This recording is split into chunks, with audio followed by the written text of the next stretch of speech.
조선 숙종 연간 한양 북촌 어느 골목 안에서 시작된 이 이야기는 3년이 지나도록 포도청 창고 깊숙이 봉인되어 있었다. 그 사건을 마무리한 종사관 오달수가 스스로 파직을 청하며 낙향한 뒤 그가 남긴 일지 한 권이 제자의 손에 흘러들어 세상에 알려졌다. 일지의 첫머리에는 이런 구절이 적혀 있었다. 나는 진실을 3번 발견했다고 믿었다. 그러나 3번 모두 틀렸다. 진짜 진실은 언제나 마지막 문을 열어야만 나타났으며 그 문은 내가 결코 열고 싶지 않은 문이었다. 자, 이제 그 문을 함께 열어보자. 제1장 서재의 시신. 정축년 10월 어느 새벽 북촌 개동 골목 안쪽에 자리한 기와집에서 하인의 비명이 터져나왔다. 그 집의 주인은 이진묵, 나이 47의 저명한 성리학자로 성균관 진사를 지낸 뒤 낙향에 서당을 열어 제자를 가르치던 인물이었다. 비명을 들은 이웃들이 담장 너머로 고개를 내밀었을 때 기와집 안채 옆 서재의 문이 활짝 열려 있었고 그 안에서는 이진묵이 뒤집힌 찻잔 옆에 엎드린 채 이미 싸늘하게 식어 있었다. 포도청의 급보가 전해지자 종사관 오달수가 부하 나졸들을 이끌고 현장에 도착했다. 오달수는 당시 35의 나이로 번번이 얽히고 설킨 사건을 해결해 한양의 귀신 잡는 종사관이라는 별명을 얻은 자였다. 그러나 이 사건 앞에서 그의 자신감은 3번이나 산산조각 나고야 말았다. 시신을 살펴본 오달수는 눈살을 찌푸렸다. 이진묵의 입술 주변에 검보랏빛 반점이 돋아 있었고 손끝이 푸르스름하게 변색되어 있었다. 쓰러진 자리 옆에는 반쯤 남은 찻잔 하나와 백자 주전자가 놓여 있었는데 주전자 안에서는 옅은 쓸개즙 냄새와 함께 익숙지 않은 씁쓸한 향이 났다. 독살이요. 아마도 부자 계열의 독일 것이요. 빠르면 반식경, 늦어도 한식경이면 목숨을 거두게 하는 독이니 어젯밤 이경 무렵에 마신 듯 보이요. 오달수가 대동한 의원이 조심스레 말했다. 오달수는 천천히 서재를 둘러보았다. 찻잔은 2개가 있었는데 하나는 이진묵 앞에 놓여 있었고 다른 하나는 맞은편 자리에 놓여 있었다. 즉, 이날 밤 이진묵과 마주 앉아 차를 마신 누군가가 있었다는 뜻이었다. 집안을 수색하던 나졸이 달려왔다. 종사관 날이 이상한 것을 발견했습니다. 뒷담 너머 골목에 발자국이 여럿 있었는데 그중 한 발자국이 서재 창문 및 화단에 찍혀 있었습니다. 그리고 나졸이 무언가를 종이에 싸서 내밀었다. 오달수가 펼쳐보니 그것은 먹물이 묻은 붓 한 자루였다. 화단 흙 속에 반쯤 묻혀 있었습니다. 달아나던 자가 황급히 버린 것 같습니다. 오달수는 붓을 들고 살폈다. 평범한 붓이 아니었다. 붓대 아랫부분에 작은 글씨로 서율이라는 2글자가 새겨져 있었다. 서율. 이진묵의 수제자 박서율. 박서율은 22살의 청년으로 이진묵의 문화에서 6년을 공부한 수제자였다. 그가 체포되었을 때 그의 방에서는 이진묵의 도장이 찍힌 채무 문서 한 장이 발견되었다. 내용인즉 이진묵이 박서율 부친의 빚보증을 섰다가 역으로 큰 손해를 입었으며 이 일로 2 집안 사이에 심각한 갈등이 있었다는 것이었다. 게다가 이진묵의 다른 제자들이 한 가지 사실을 증언했다. 사흘 전 이진묵이 박서율에게 공개적으로 심한 꾸지람을 내렸는데 박서율이 이에 크게 분개해 주먹을 부르짖며 서당을 박차고 나갔다는 것이었다. 그날 저녁 이진묵의 부인 한씨는 박서율이 홀로 바깥채 쪽으로 들어오는 것을 보았다고도 증언했다. 증거는 명백해 보였다. 죄인이 가져온 붓, 채무 갈등, 공개적 모욕, 목격 증언까지. 오달수는 박서율을 정식으로 체포해 신문에 들어갔다. 내가 스승님을 죽였다고요? 말도 안 됩니다. 저는 그날 밤 집에 있었습니다. 이웃 향수가 증인이 될 수 있습니다. 박서율은 울며 소리쳤다. 조사해보니 향수라는 이웃의 증언은 박서율이 밤새 집에 있었음을 확인해 주었다. 그러나 그 이웃은 박서율의 친구였으므로 포도청은 위증의 가능성을 배제하지 않았다. 그러나 결정적인 문제가 하나 있었다. 화단의 발자국 크기와 박서율의 발 크기가 전혀 맞지 않았던 것이다. 박서율은 유독 발이 큰 청년이었는데 화단의 발자국은 훨씬 작고 폭이 좁았다. 심지어 걸음걸이 모양으로 보건대 그 발자국의 주인은 체구가 작은 여성일 가능성이 높았다. 오달수는 처음으로 멈칫했다. 제2장 첫 번째 반전. 오달수는 다시 현장으로 돌아갔다. 이번에는 이진묵의 부인 한씨를 주목했다. 한씨는 나이 44으로 이진묵과 20여 년을 해로한 정실 부인이었다. 겉으로 보기엔 조용하고 덕스러운 부인이었지만 이웃 아낙네들 사이에서는 몇 가지 소문이 돌고 있었다. 이진묵에게는 소실이 있었다. 나이 25의 젊은 여인으로 3년 전부터 별채에 살고 있었는데 이진묵이 그녀에게 지나치게 후한 대우를 해주자 한씨가 몹시 속을 끓였다는 이야기가 파다했다. 더욱이 소실이 아이를 낳자 이진묵이 가산의 일부를 소실 아이에게 넘겨준다는 이야기까지 흘러나왔다. 오달수는 화단의 발자국 크기를 한씨의 신발과 대조해 보았다. 얼추 맞았다. 그는 한씨를 다시 불러 그날 밤 행적을 물었다. 저는 밤새 안방에 있었습니다. 몸이 좋지 않아 일찍 누웠지요. 한씨는 담담하게 대답했다. 그러나 오달수는 집안 여기저기를 살피다가 이상한 점을 발견했다. 안채와 서재 사이의 복도에 흙이 묻은 신발 자국이 있었는데 이것은 안채에서 서재 방향으로 향한 것이었다. 그 흙은 화단의 흙과 같은 색이었다. 게다가 부엌을 조사한 나졸이 중요한 것을 발견했다. 한씨의 찬장 안 깊숙이 숨겨진 작은 도자기 약통이었다. 뚜껑을 열어보니 안에 흰 가루가 조금 남아있었고 가루에서는 의원이 말한 것과 동일한 쓸개즙 같은 냄새가 났다. 부자를 농축해 가공한 것입니다. 치명적인 독이요. 의원이 확인해 주었다. 모든 것이 한씨를 가리키고 있었다. 남편의 재산을 소실과 그 아이에게 빼앗길 것을 두려워한 부인이 밤중에 남편의 서재로 건너가 차에 독을 탄 뒤 달아나다가 뒷곁 화단을 밟아 발자국을 남긴 것이었다.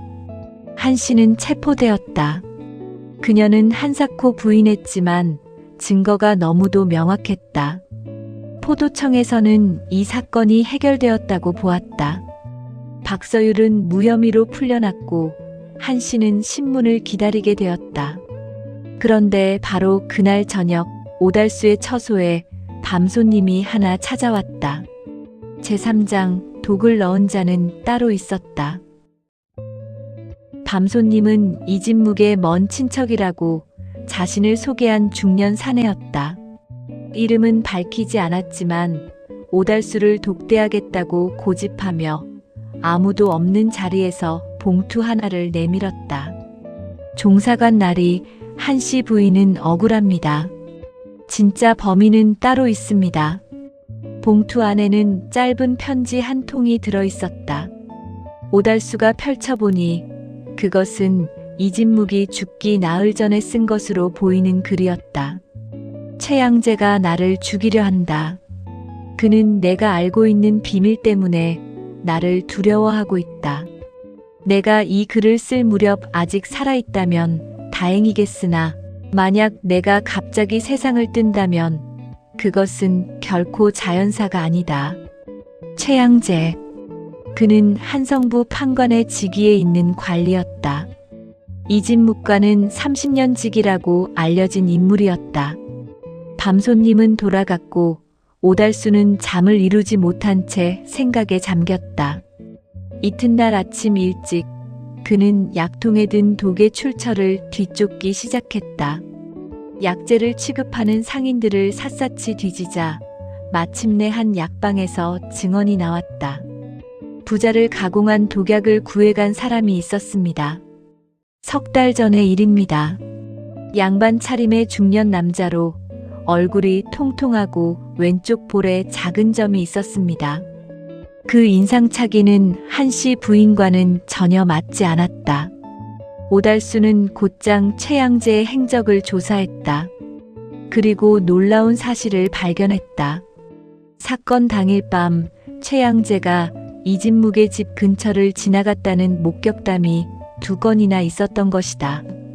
게다가 최양재의 하인 하나가 은밀히 오달수를 찾아와 증언했다. 그날 밤 나리께서 늦은 시각에 외출하셨다가 밤이 깊어서야 돌아오셨습니다. 평소와 달리 이마에 진땀이 맺혀 있었고 두루마기 소매자락이 흙으로 더럽혀져 있었습니다. 저는 이상하다 여겼지만 감히 묻지 못하였습니다. 오달수는 최양재를 불러들여 신문했다. 처음에 최양재는 그날 밤 내내 집에 있었다고 잡아댔다. 그러나 하인의 증언과 목격담이 제시되자 그는 결국 무릎을 꿇고 말았다. 내가 죽였소.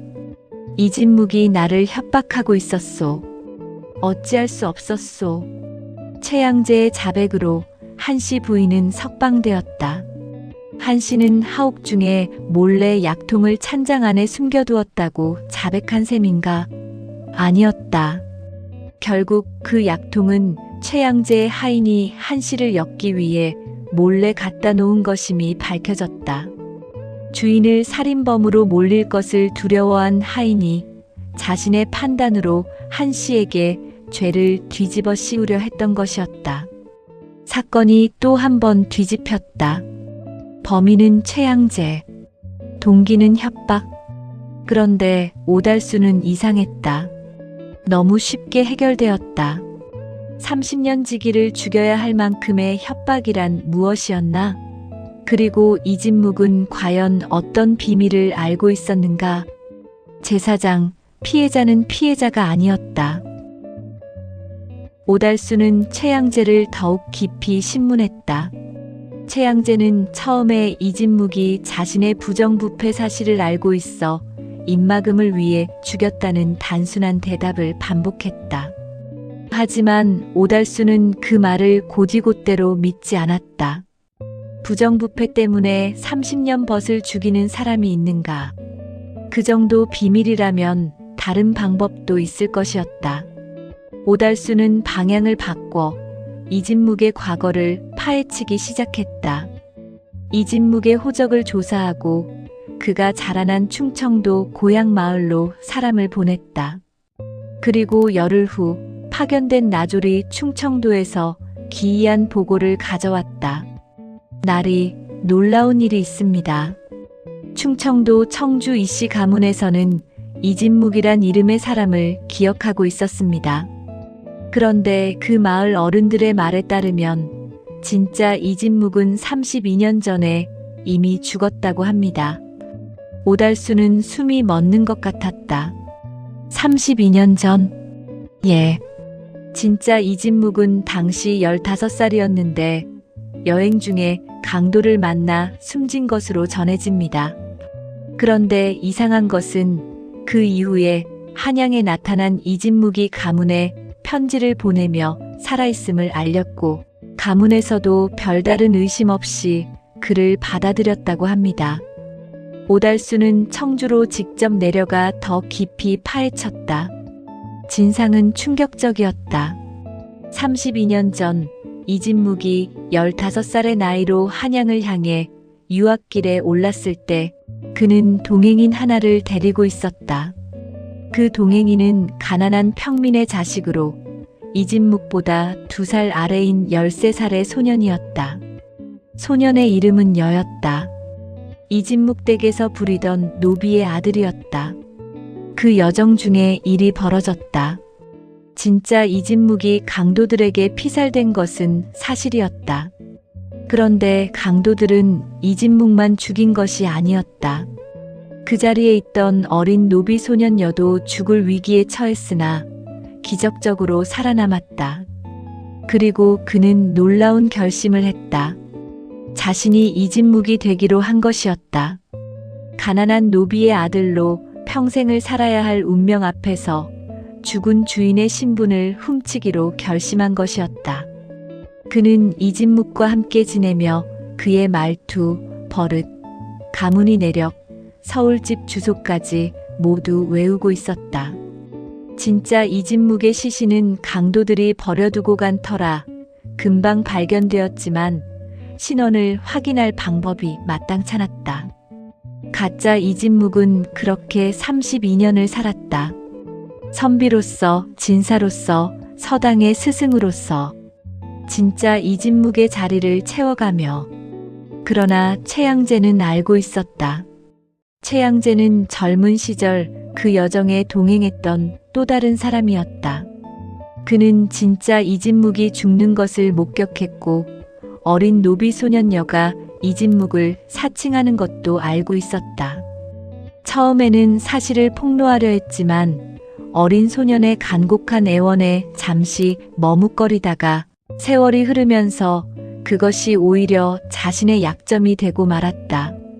자신도 그 사실을 32년 동안 숨겨온 공범이 된 것이었다. 최양재를 협박한 것은 가짜 이진묵이 아니었다. 반대였다. 최양재가 가짜 이진묵을 협박하고 있었다. 돈을 요구했다. 끊임없이 30년 동안. 그러다가 가짜 이진묵이 결국 역으로 협박하기 시작했다. 최양재 자신도 공범이라는 사실을 내세워서 둘의 관계는 공범이자 적수였다. 그리고 마침내 한쪽이 먼저 칼을 뽑았다. 최양재가 독을 탄 차를 들고 찾아가 30년 버시자 30년 원수인 가짜 이진묵을 죽인 것이었다. 오달수는 사건의 전말을 파악했다고 생각했다. 그러나 바로 그때 또 다른 문이 그의 눈앞에 나타났다. 제호장, 배후에 있는 자. 최양재의 자백서를 검토하던 오달수의 눈이 한 대목에서 멈췄다. 나는 이 사건 몇 달 전부터 누군가에게 익명의 편지를 받고 있었다. 편지마다 이진묵의 진짜 정체에 대한 새로운 증거들이 담겨 있었고 그 편지들은 내가 오랫동안 억눌러왔던 분노를 서서히 끌어오르게 만들었다. 나는 그 편지의 주인을 찾지 못했다. 지금도 모른다. 그러나 누군가가 나를 이용해 이진묵을 죽이게 만들었다는 느낌을 지울 수 없다. 오달수는 소름이 돋았다. 최양재는 범인이 맞다. 그러나 그 범인을 조종한 자가 따로 있었던 것이다. 누군가가 최양재에게 불을 지르고 최양재의 손으로 가짜 이진묵을 제거한 것이었다. 진짜 배후. 오달수는 처음부터 다시 생각했다. 가짜 이진묵의 진짜 정체를 알고 있는 자는 최양재뿐이었을까? 32년이란 긴 세월 동안 또 다른 누군가가 그 비밀을 알게 되지는 않았을까? 그는 다시 이진묵의 주변 인물들을 샅샅이 조사했다. 그리고 한 인물에게 눈길이 멈췄다. 월양. 한양 북촌 인근에서 이름 높은 기생이었다. 나이는 27. 빼어난 미색과 뛰어난 문제로 이름을 떨쳤는데 이진묵이 그녀의 시를 극찬한 적이 있어 몇 차례 왕래가 있었다고 한다. 그런데 이진묵의 하인들 중 한 명이 기억하고 있었다. 한두 달 전부터 월양이라는 기생이 주인 어른을 찾아왔습니다. 저는 이상하게 여겼습니다. 그녀가 올 때마다 주인 어른의 안색이 몹시 나빠졌거든요. 보통 반가운 손님이 오면 안색이 밝아지는데 그녀가 오면 오히려 창백해지셨습니다. 오달수는 월양을 찾아갔다. 기생집에 들어서자 월양은 전혀 당황하는 기색이 없었다. 오히려 그가 올 것을 기다린 듯 조용히 마주 앉았다. 종사간 날이 오셨군요. 오래 기다렸습니다. 그 말이 오달수의 가슴을 뜨끔하게 만들었다.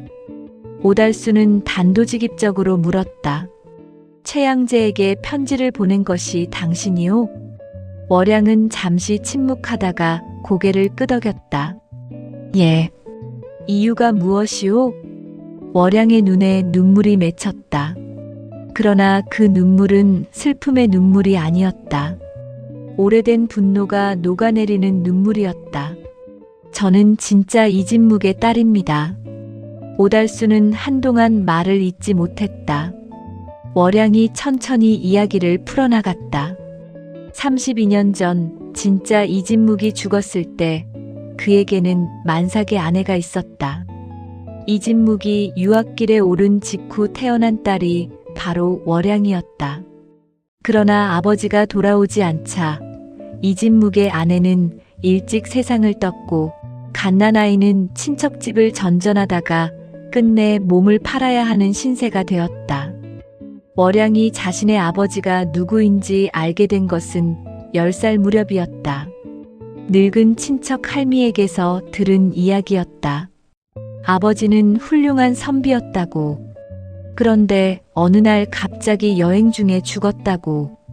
그러나 기이한 것은 죽었다는 소식 이후에도 아버지의 편지가 가문에 왔다는 것이었다. 월양은 자라면서 그 모순을 파헤치기 시작했다. 하나씩 조각조각.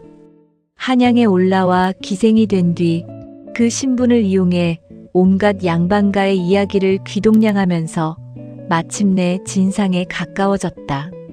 그리고 청주에서 살아남은 늙은 마름 하나를 찾아내 32년 전의 진실을 마침내 확인했다. 죽은 것은 진짜 아버지였다.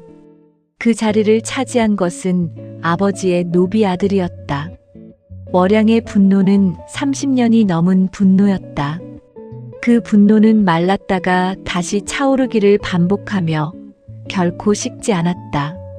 그녀는 직접 손에 피를 묻히는 대신 이미 분노가 쌓여있던 최양재를 이용했다.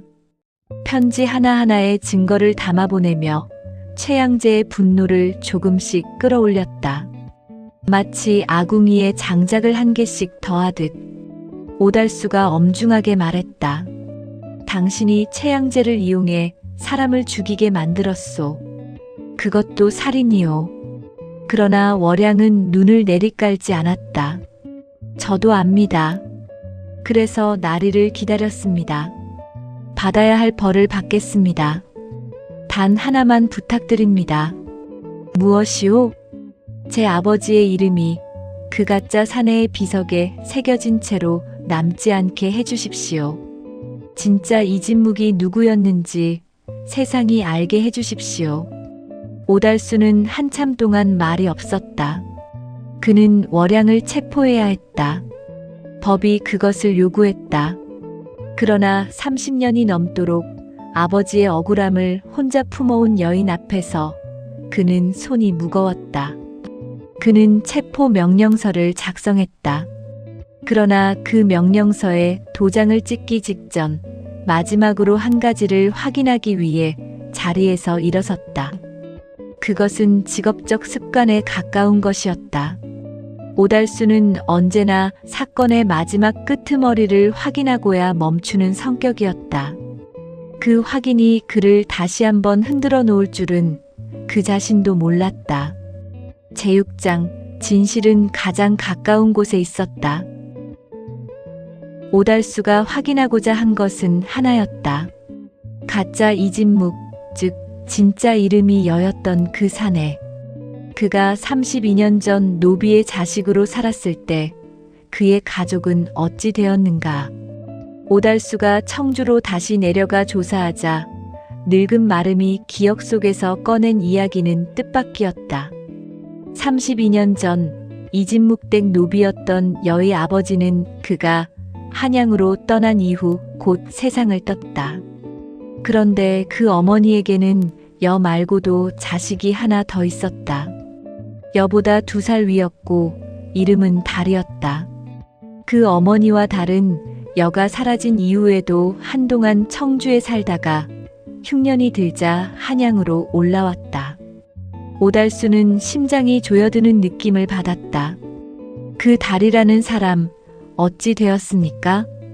들은 이야기로는 한양에서 관아에 들어가 낮은 직책을 맡았다고 했습니다. 머리가 비상해서 잘 돌아갔다고요. 오달수는 자신의 손을 내려다보았다. 손이 떨렸다. 그의 본명은 오달수가 아니었다.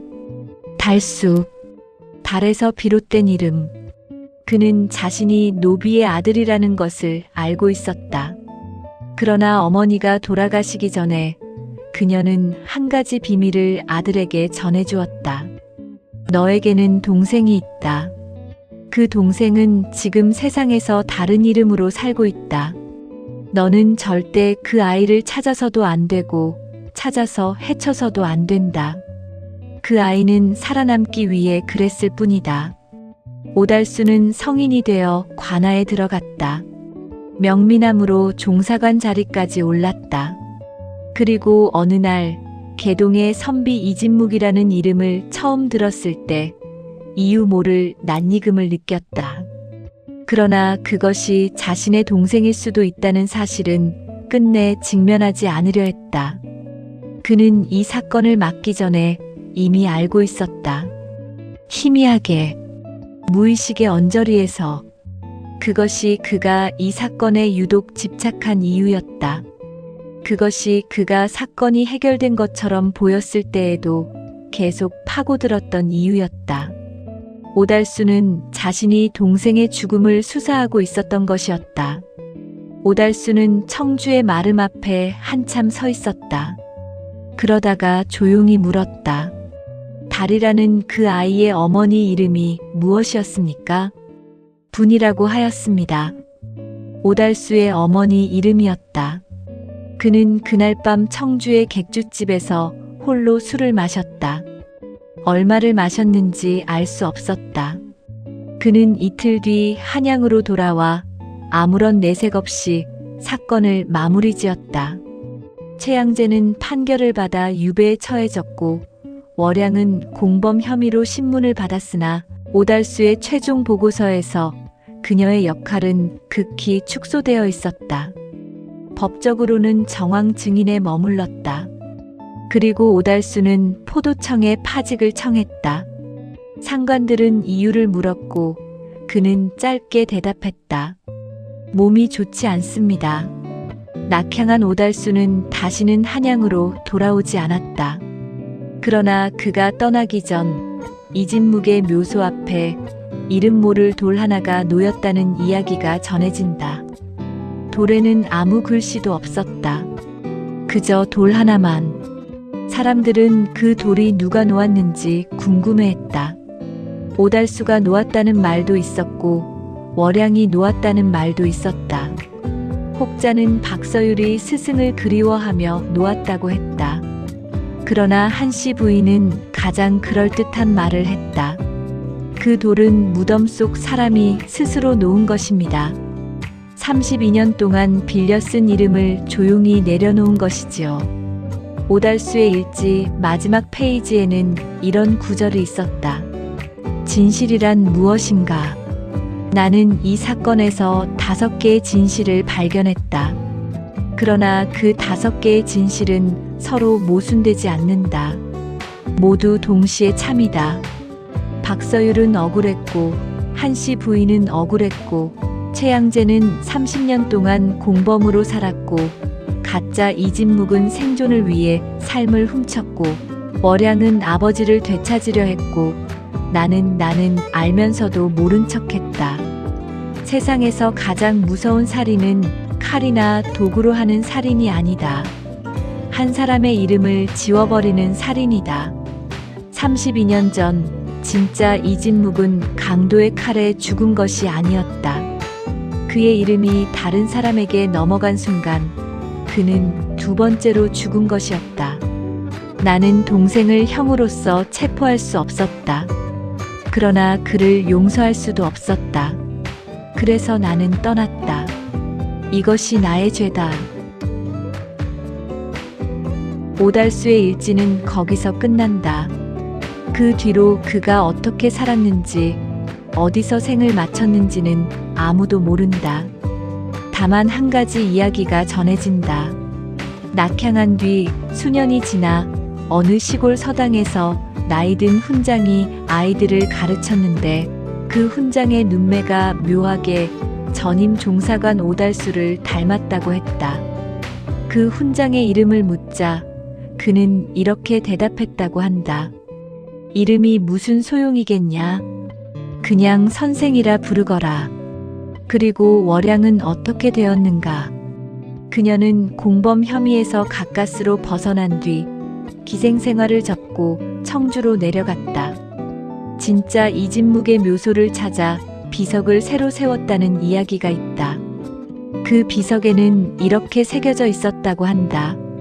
여기 진짜 이진묵이 잠들다.